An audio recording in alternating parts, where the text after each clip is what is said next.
I mean, here I thought news of a Chinese national accused of fraud sending Donald Trump money to the tune of $18 million last week would be newsworthy. But then again, we are literally about to embark on the Twilight Zone sequel, so I guess not.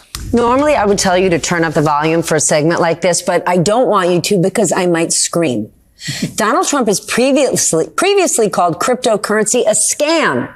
But in the last few months, he has changed his tune and even announced his own crypto exchange platform called World Liberty Financial. According to the newsletter Popular Information, Justin's son, most recently famous for spending $6.2 million on a banana and then eating it, he sounds swell, doesn't he? Paid $30 million for cryptocurrency tokens from World Liberty Financial, which is backed by Trump. In a pinned post on Twitter, Son bragged about the purchase, saying his own blockchain startup Tron was, quote, committed to making America great again and leading innovation. Now, amidst the shitstorm that is the soon-to-be Trump presidency, this went under the radar, for most at least, but it caught the attention of several journalists on Twitter who felt it merited some media attention, which with a quick search on traditional media, you'll find it hasn't been discussed, but not here at MeidasTouch. You see, as reported by the New Republic, up until Son's purchase, Trump's crypto startup appeared to be heading in the same direction as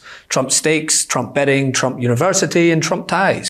Donald Trump's crypto project, World Liberty Financial, issued the first of its tokens today, and thousands of investors raced to scoop them up.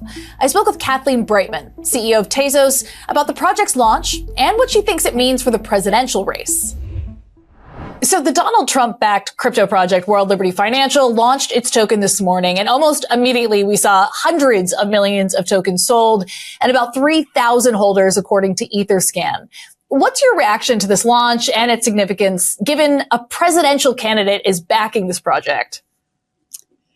Well, the fact that a presidential candidate is backing this project is really its only differentiator between that and about 10 dozen similar DeFi lending protocols. So, if you're going to have a differentiator, you might as well have a guy who used to be president be that.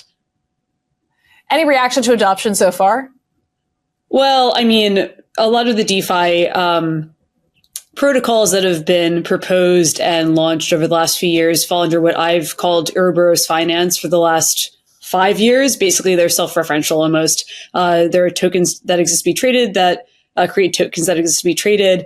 You can lend, buy, and sell them. A lot of what the cryptocurrency space has done over the last few years, despite billions of dollars in R&D, is basically just figure out ways to financialize other blockchains. So this falls into a great tradition in the cryptocurrency space. They didn't really do much that any other project on Ethereum would have done. But, obviously getting the Trump family to sort of endorse this is a huge mark for the Trump campaign to court basically the cryptocurrency community. We're still missing some details about how this project will work long term and what the benefit will be to investors beyond the utility of WLFI. Is there anything you'd still like to see in terms of details from World Liberty? I'm about as unimpressed with the details as I am from every other DeFi project. So in the sense that this is as unremarkable as what's been going on since 2021.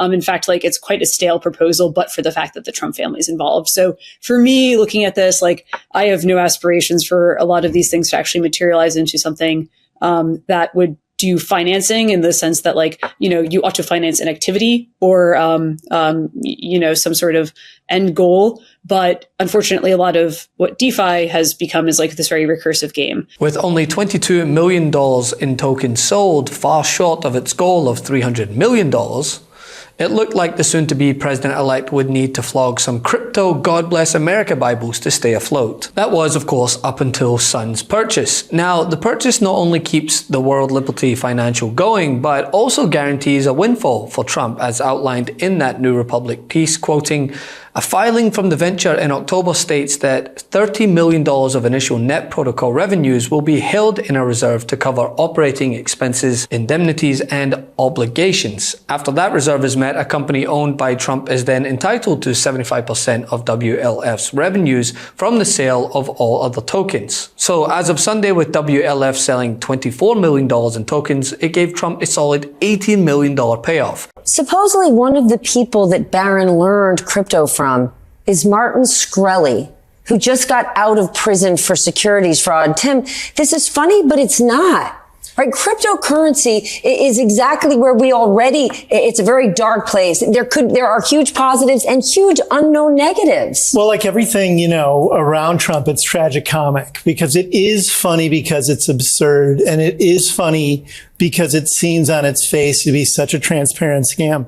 But it's also tragic because Trump is using the public media and the platform that he's on to perpetrate a Carney Act. And by the way, he's running for president.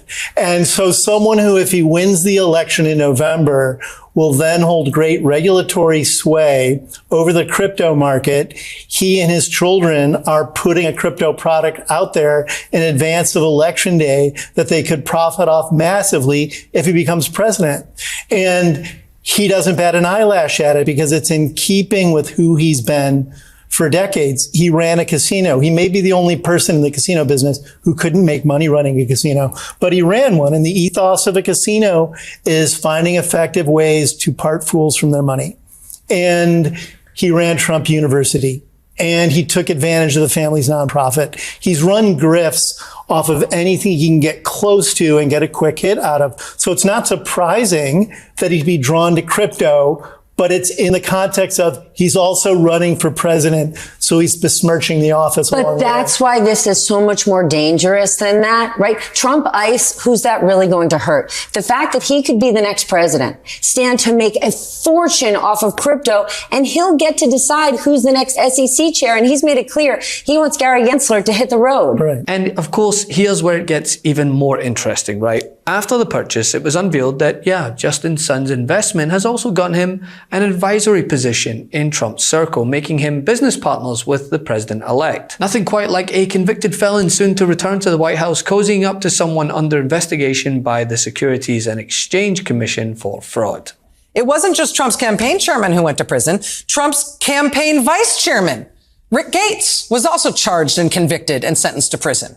Trump advisor and campaign aide Roger Stone was charged and convicted and sentenced to prison. Trump White House National Security Advisor Michael Flynn was charged and convicted. Trump's campaign advisor George Papadopoulos was charged and convicted and sentenced to prison. The Trump Organization CFO Alan Weisselberg was charged and convicted and sentenced to prison. Trump's chief strategist Steve Bannon was charged with wire fraud and money laundering. He's been sentenced to prison pending appeal for defying a subpoena. Trump's business was itself found guilty of tax fraud. Two Trump lawyers, Kenneth Chesbrough and Sidney Powell, have pled guilty to election-related crimes. And now tomorrow, another one of Trump's White House advisors, Peter Navarro, is due to report to start serving his sentence in federal prison. So it's not like Manafort's the only one in stripes, right? That's how these guys roll. You sign up for the Trump campaign, they ask you what size should they make your jumpsuit. Only in the Trump White House, folks. Love this video? Make sure you stay up to date on the latest breaking news and all things Midas by signing up to the MeidasTouch newsletter at MeidasTouch.com/newsletter.